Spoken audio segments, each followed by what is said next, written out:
Tadi kita sudah sedikit menyinggung pengertian audit internal dan fungsi dari audit internal.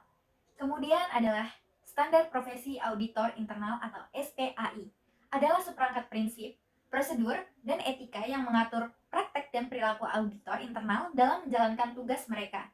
SPAI berfungsi sebagai panduan untuk mengukur kualitas dan konsisten pekerjaan auditor internal, serta memastikan independensi dan integritas mereka. Ada beberapa aspek dalam standar profesi auditor internal. Yang pertama, independensi.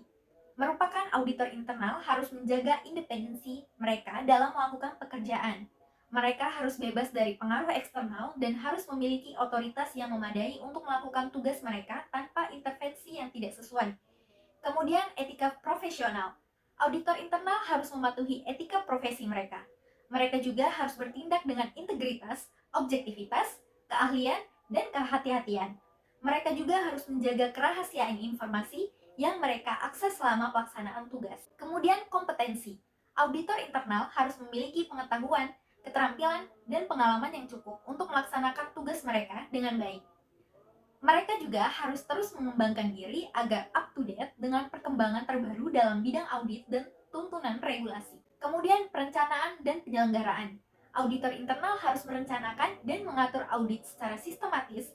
Mereka harus mengidentifikasi risiko, mengevaluasi pengendalian internal, dan menyusun rencana audit yang komprehensif. Kemudian, pelaksanaan audit. Audit internal, auditor internal harus melaksanakan pengumpulan dan analisis data dengan seksama.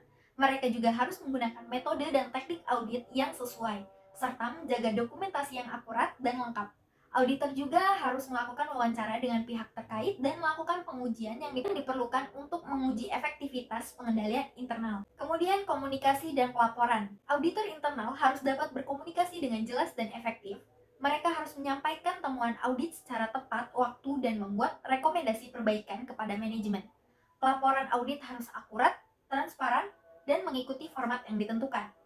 Dan yang terakhir adalah tindak lanjut. Auditor internal harus memastikan bahwa manajemen mengambil tindakan yang diperlukan untuk menangani temuan audit dan memperbaiki kelemahan yang teridentifikasi.